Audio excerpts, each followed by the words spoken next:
Graça e paz, irmãos. Amém. Bom poder estar aqui na casa do Senhor, poder trazer a palavra. Eu quero convidar os irmãos a abrirem suas Bíblias no livro de Atos. Atos capítulo 2, versos 36 a 39. É o texto que nós vamos pensar, que nós vamos refletir essa noite. Atos capítulo 2, versos de 36 até o verso 39.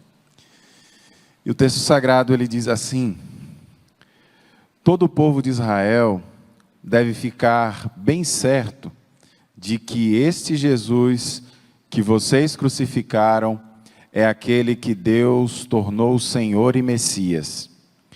Quando ouviram isto, todos ficaram muito aflitos e perguntaram a Pedro e aos outros apóstolos: irmãos, o que devemos fazer? Pedro respondeu: arrependam-se e cada um de vocês seja batizado em nome de Jesus Cristo para que os seus pecados, para que os seus pecados sejam perdoados. E vocês receberão de Deus o Espírito Santo, pois essa promessa é para vocês, para os seus filhos e para todos os que estão longe, isto é, para todos aqueles que o Senhor, nosso Deus, chamar. Feche seus olhos mais uma vez, vamos orar, vamos falar com Deus. Pai querido, muito obrigado, Senhor, pela Tua palavra. Muito obrigado pelo dom da vida. Muito obrigado porque o Senhor nos trouxe até aqui. E o que nós te pedimos é que o Teu Santo Espírito use, Senhor, a minha vida para falar à Tua igreja, para falar ao Teu povo. É a oração que fazemos no nome de Jesus. Amém e amém. Este é um diálogo, podemos dizer assim, um diálogo difícil, né? Um diálogo tenso. O povo de Israel havia crucificado a esperança da nação. Mesmo os profetas tendo pregado e falado sobre Jesus, o povo mesmo assim mergulhou suas mãos no sangue. E Jesus era a esperança que havia chegado para todo aquele povo, mas eles os mataram. E não é de admirar que a consciência disso seja um sentimento de culpa, seja um sentimento de vergonha, um sentimento de confusão que dominava a mente do povo e os levavam a perguntar em profunda dor, em profundo sofrimento: o que devemos fazer? O que faremos a partir de agora? A pergunta que eles fazem é: e agora? O que faremos? Assassinamos a nossa promessa, e agora? E agora, o que será de nós? Questionamentos como esse são de extrema importância para nós hoje. E em nossos dias entendemos que a morte, ela não pôs fim à esperança. Por isso preste bem atenção para o fato de que o capítulo 2 de Atos, ele nos fala o que Deus fez com um grupo de pessoas que se dispôs a ouvir Jesus através da vida dos apóstolos. E ao mesmo tempo, o autor Lucas, ele registra as reações daqueles que foram confrontados pela palavra de Deus. E relata que as pessoas que não conheciam Jesus ficaram aflitas quando viram a manifestação do grande poder de Deus ali naquele lugar. Por isso, meus irmãos, nessa noite eu quero que você traga o texto que nós lemos, o texto sagrado, para a sua vida, para a sua realidade, para o seu dia a dia, para os seus afazeres. A pergunta foi: irmãos, que faremos? E o apóstolo Pedro, ele conclui a mensagem com 3 respostas. E é justamente nessas 3 respostas que nós vamos refletir e mergulhar nessa noite. E a primeira resposta é a seguinte: arrependa-se. Pedro, ele começa logo pelo essencial. Pedro, ele começa logo pelo mais importante. Ele começa pelo arrependimento. E logo na primeira parte, no verso 38, ele diz: arrependam-se. E eu acredito que não preciso aqui te explicar detalhadamente o que significa a palavra arrependimento. Mas desde criança, aprendemos que arrepender-se é mudar de direção, é mudar de pensamento, é tomar um novo caminho, um novo rumo para a sua vida. E interessante que quando falamos de arrependimento, pensamos logo em assuntos morais. Mas biblicamente o arrependimento não tem a ver necessariamente e unicamente com assuntos morais. É claro que pode incluir o aspecto moral, mas isto não é tudo no tema do arrependimento. À luz do que Jesus nos ensina, meus irmãos, quem leva uma vida moral, íntegra, de caráter, de conduta, de boa conduta, também precisa se arrepender. Também precisa se arrepender. Arrepender-se é ter a condição de parar, olhar para si com verdade, olhar para si com sinceridade, sem máscaras, sem reservas e principalmente, atentem para essa palavra, sem justificativas. A Bíblia nos dá uma certeza, irmãos. E sabe que certeza é essa? Ela nos diz que o nosso coração, o meu e o seu, é enganoso. Por vezes pensamos que estamos no caminho certo, mas estamos muitas vezes longe, muito distante daquilo que é o ideal de Deus para cada um de nós, para a nossa caminhada, para a nossa vida. E diz o profeta Jeremias, lá no capítulo 17, no verso 9, ele diz assim: o coração é mais enganoso que qualquer outra coisa, e a sua doença é incurável. Quem é capaz de compreendê-lo? Aliás, eu quero aqui também pontuar algo que me chama bastante atenção na geração em que vivemos, no tempo em que estamos vivendo. Me parece que justificativas são uma marca dos nossos tempos. Por isso, tenha muito cuidado quando você atribuir a Deus uma vontade que é somente sua.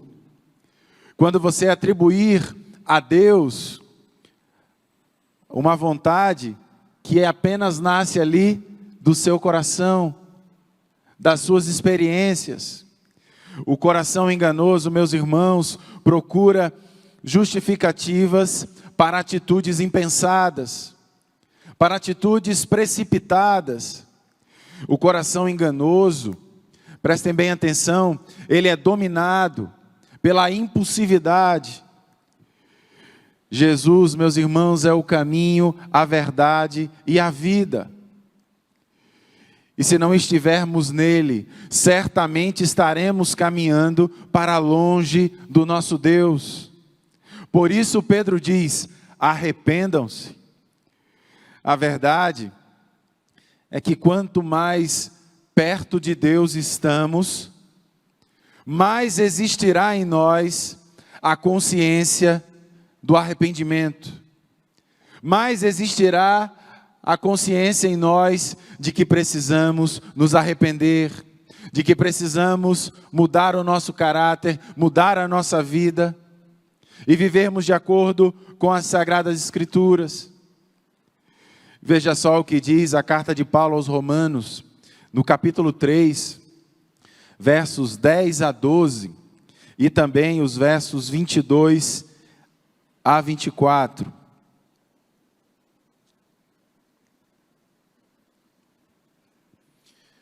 Veja o que nos diz o Senhor, como está escrito: não há nenhum justo, nenhum sequer. Não há ninguém que entenda, ninguém que busque a Deus. Todos se desviaram, tornaram-se juntamente inúteis. Não há ninguém que faça o bem, não há nenhum sequer. Agora os versos de 22 a 24. Não há distinção, pois todos pecaram e estão destituídos da glória de Deus, sendo justificados gratuitamente por sua graça, por meio da redenção que há em Cristo Jesus. Os irmãos sabem o que Paulo está falando aqui nesse texto, nessas duas perícopes que li.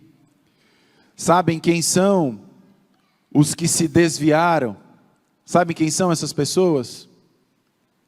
Somos nós, eu e você. Estamos incluídos no grupo dos que caminham para longe de Jesus. Estamos no grupo daqueles por quem Jesus morreu. Estamos no grupo daqueles que crucificaram Jesus. Mas se o amamos, nós com toda certeza seguiremos o nosso Deus.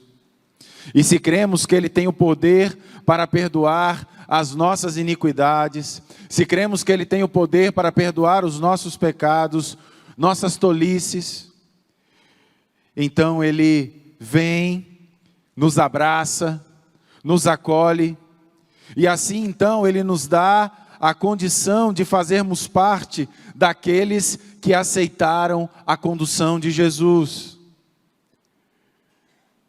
É quando nós olhamos para Jesus e dizemos: olha, a partir de agora, não sou eu mais quem rege a minha vida, mas quem dirige os meus passos, quem dirige os meus caminhos, será o Senhor.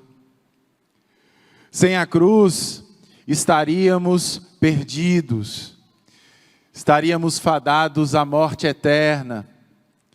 A cruz, meus irmãos, é a nossa esperança. Quando olhamos para a cruz, nós somos salvos. Quando olhamos para a cruz, nós somos libertos. Arrepender-se é mudar o curso da vida e caminhar na direção de Jesus. Caminhar na direção correta. Eu acredito mesmo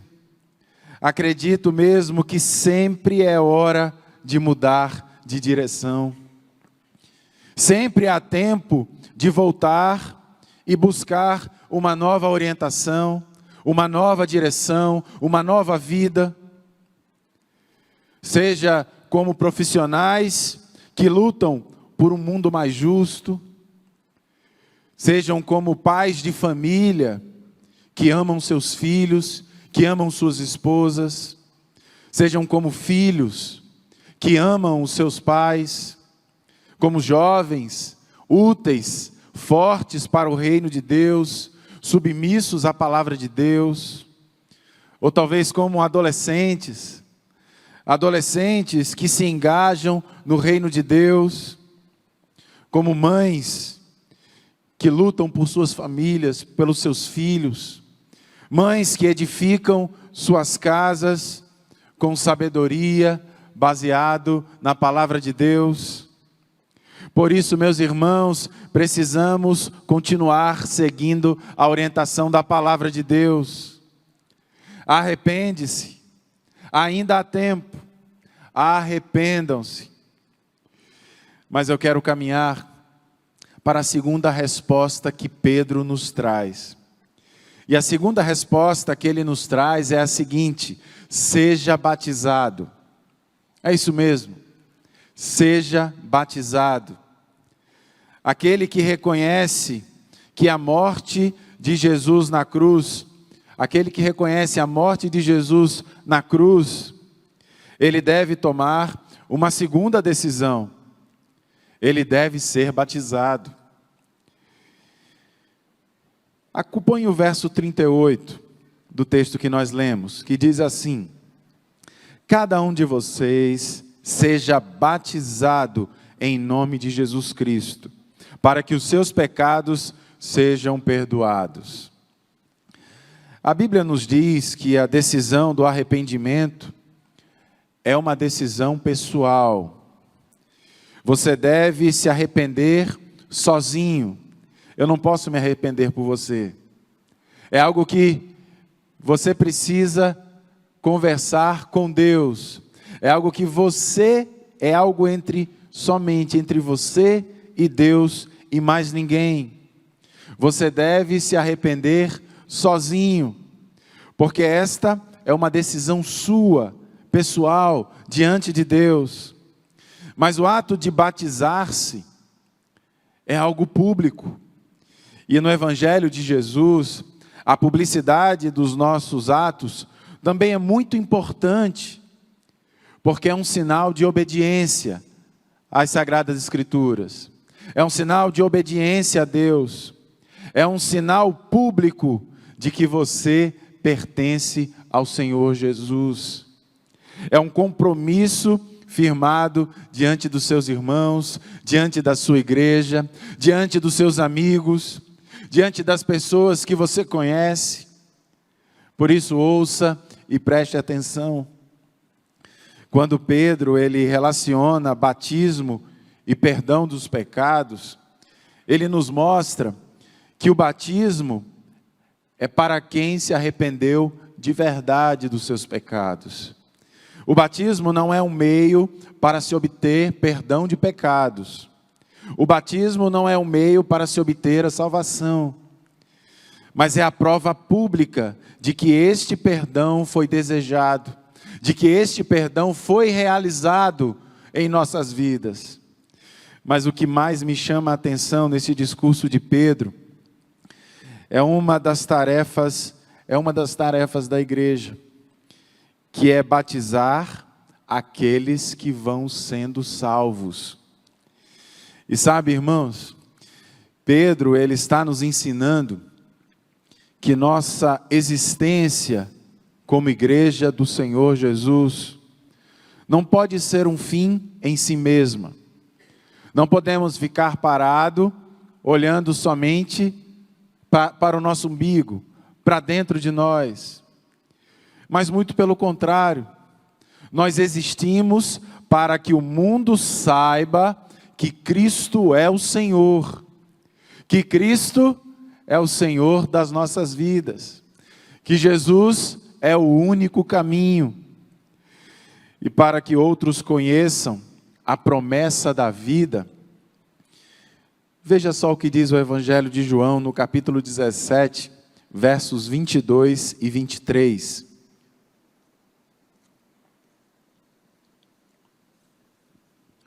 João 17, 22 e 23. O texto diz assim: dê-lhes a glória que me deste, para que eles sejam um, assim como nós também somos um, eu neles e tu em mim, que eles sejam levados à plena unidade, para que o mundo saiba que tu me enviaste e os amaste como igualmente me amaste. O batismo daqueles que vão sendo salvos por Jesus é responsabilidade minha, é responsabilidade sua, é responsabilidade da igreja de Jesus. A sociedade em que vivemos só entenderá o amor de Cristo se nosso testemunho for firme, se o nosso testemunho for perseverante. Veja o que diz o texto de Paulo no capítulo 1, no verso 16. Não me envergonho do Evangelho, porque é o poder de Deus para a salvação de todo aquele que crê. E sabe, meus irmãos, vivemos um tempo muito desafiador. Um tempo de perseguição ao Evangelho de Jesus, um tempo de perseguição à igreja de Jesus. E apesar de tudo isso, e apesar dos tempos serem realmente difíceis, Eu creio que o Evangelho de Jesus é a promessa para as nossas vidas. Eu creio que o Evangelho de Jesus é a resposta para o pecado do mundo. Eu creio que o Evangelho de Jesus tem o poder de libertar o homem da injustiça, da miséria. Eu creio, meus irmãos, que o Evangelho é a resposta para famílias destruídas, famílias que estão em ruínas, para casamentos que estão passando por momentos difíceis. Eu creio, meus irmãos, apesar de tudo, que o Evangelho é a resposta para um povo sem nenhuma perspectiva de futuro, sem nenhuma perspectiva de futuro construtivo. Eu creio que o Evangelho de Jesus é o poder de Deus para a libertação de toda e qualquer opressão que o ser humano venha a enfrentar, que o ser humano venha a vivenciar na sua vida. Eu creio que Jesus é o poder que pode nos libertar de qualquer situação. Eu creio nisso. Mas essa voz, meus irmãos, e eu peço que vocês atentem para isso, essa voz de transformação precisa vir de nós, precisa começar em mim, precisa começar na igreja de Jesus, porque a igreja de Jesus é a voz para o mundo, é voz para o mundo. Testemunho é questão de sobrevivência, irmãos. Sem testemunho, a igreja não poderá ser a voz de Jesus. Sem testemunho, a igreja não conseguirá ser as mãos de Jesus. Sem testemunho, a igreja não batizará, porque não haverá quem ouça. Por isso, seja batizado. Eu não sei há quanto tempo você está em nossa igreja. Eu não sei há quanto tempo você se relaciona com os irmãos dessa igreja e ainda não foi batizado, e ainda não disse para todos os seus amigos, publicamente, que você pertence a Jesus. E o desafio para nós hoje é dar este passo. Dar este passo para que todos saibam que eu pertenço a Jesus. Por isso, seja batizado em nome de Jesus e deixe Deus te usar para a glória dele. Mas eu quero caminhar para a terceira e última resposta que Pedro nos dá. E a terceira e última resposta é a seguinte: receba o dom do Espírito Santo de Deus.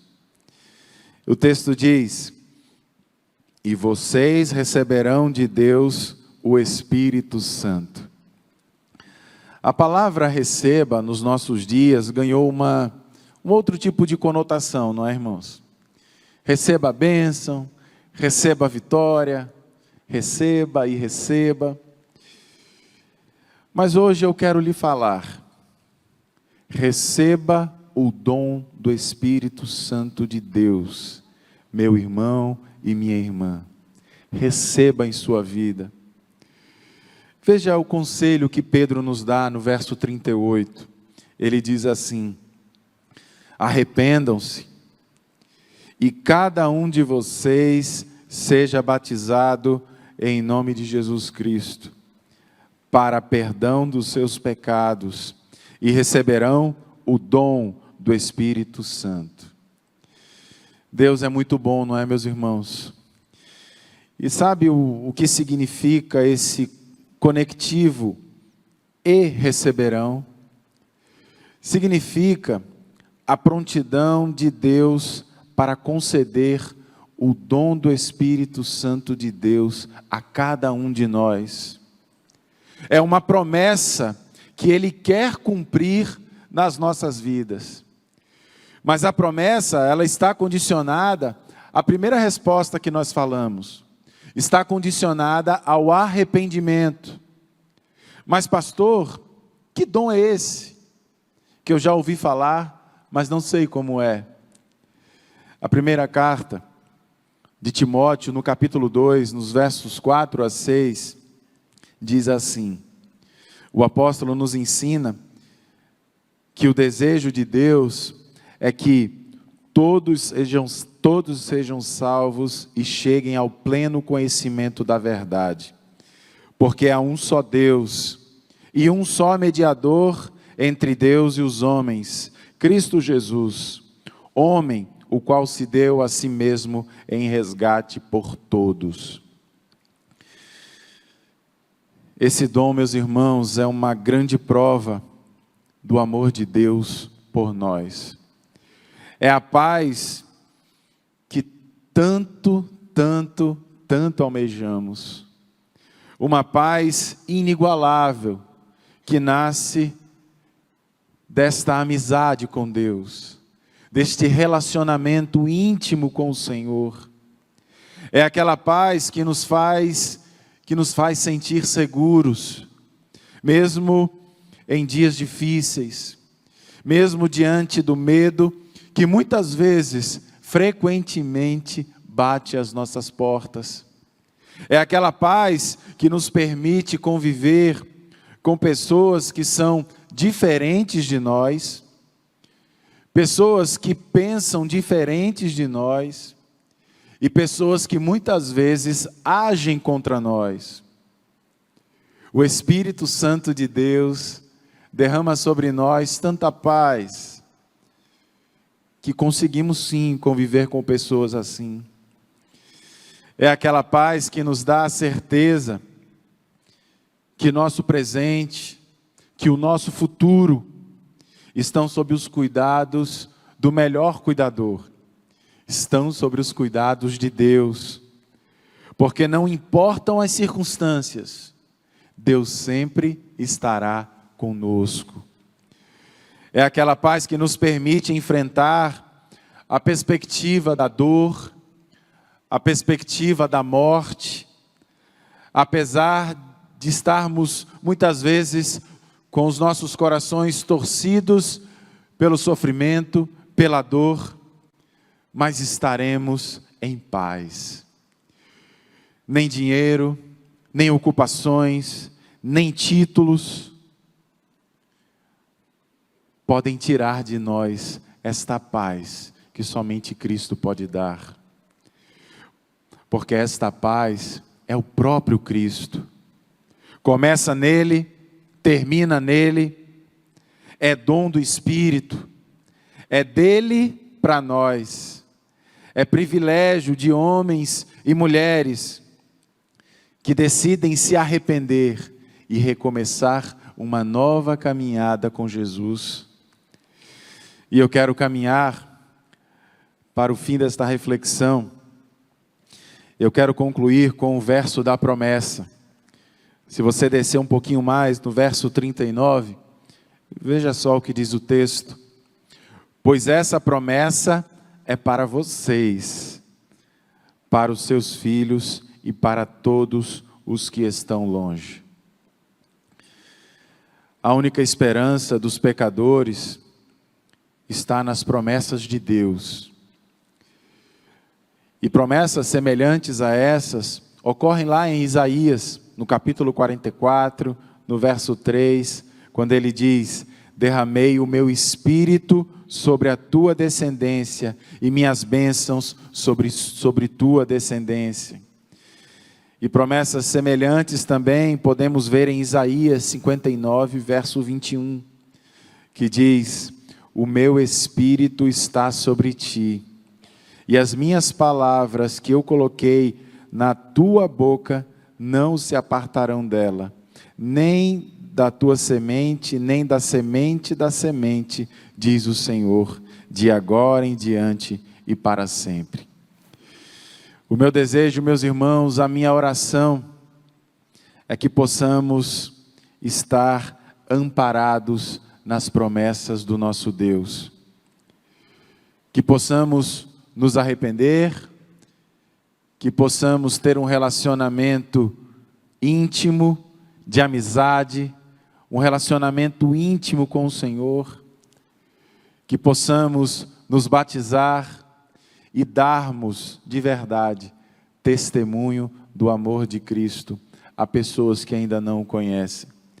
Que possamos ser verdadeiramente um farol que brilha e que anuncie este amor que tem o poder de derramar sobre nós a paz que excede todo e qualquer entendimento.